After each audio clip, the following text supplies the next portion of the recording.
So I've just got to my job, and I only saw it from a photo, and it's one of them jobs when you get there it's like 50-50. Is it going to be worse than the photo or better than the photo? And this little beauty is better. It's a nice little one. I'll show you. It's a Velux window that's been removed, and then the aperture needs to be blocked up and boarded. So you're not sure if that Velux is a big one or a small one, is it's high or low. So I bought everything for every eventuality, and it's like a little treat for Monday morning. Nice. I'll show you in a second. Nice.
Right, all going well in there. Where's my coffee? So yeah, so it's all going well in there. It is just gone 11 o'clock, and I should be out of there by about 11:30, 11:45 latest.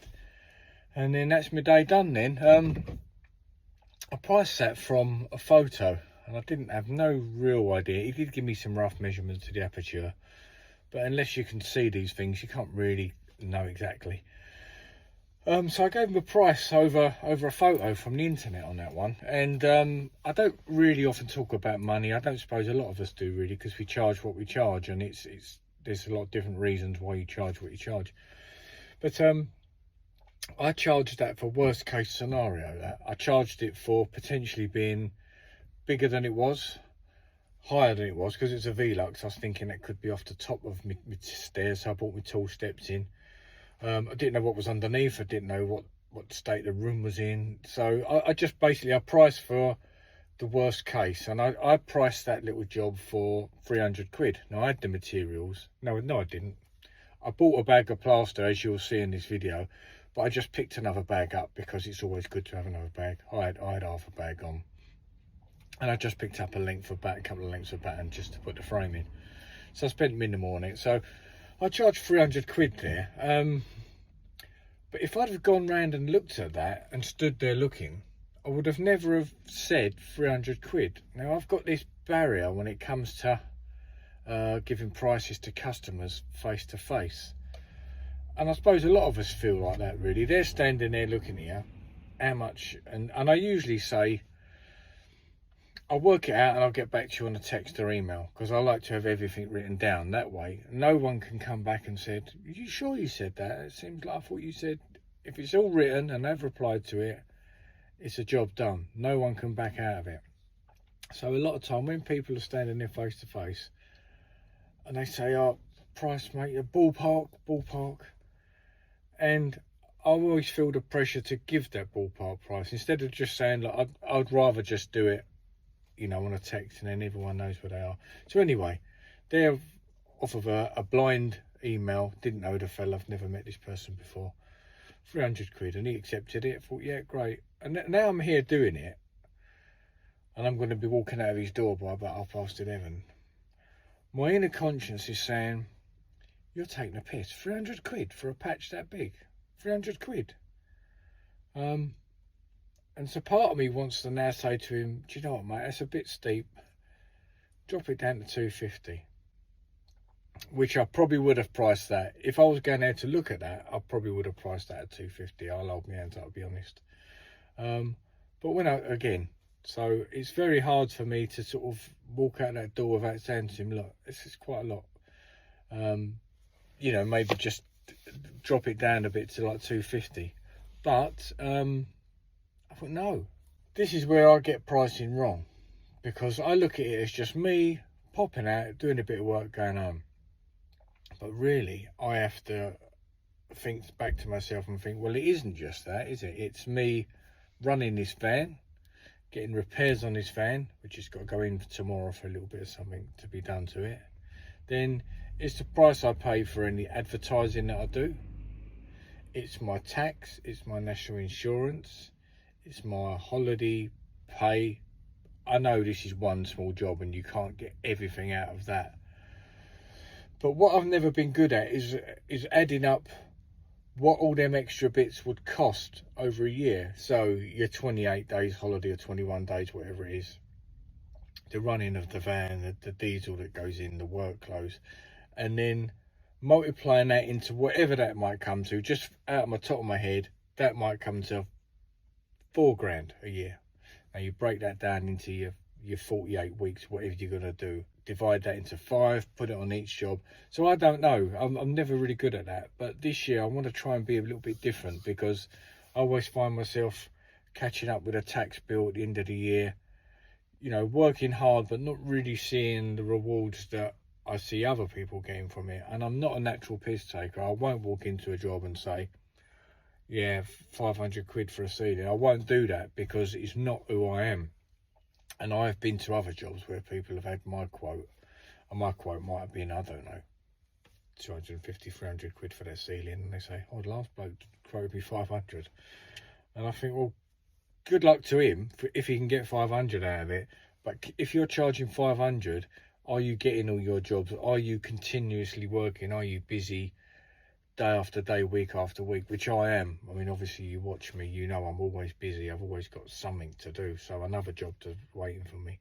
So I could go in high and maybe get that 500 quid for that ceiling, but then I might not have nothing the next day. So that 500 quid drops right down to, you know, back down to your 250s again and things like that. So yeah, so basically for me to charge 300 for this, it's a nice little earner. I don't think it's ridiculous for the homeowner who's getting his job done.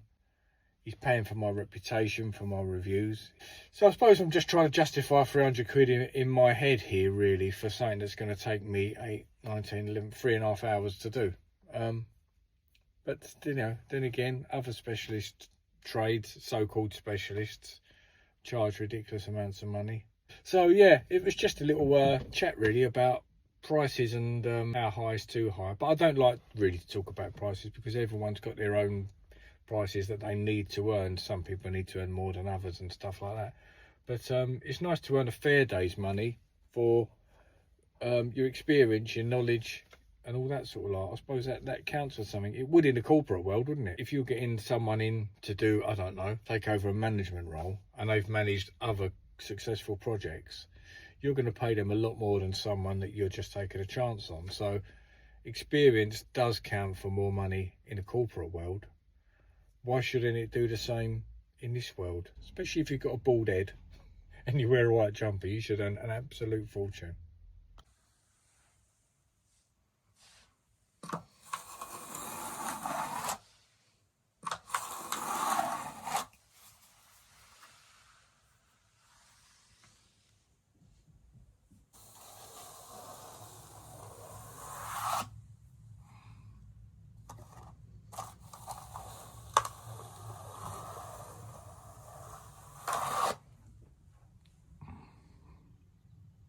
It's 12:15 and I'm back indoors on a Monday.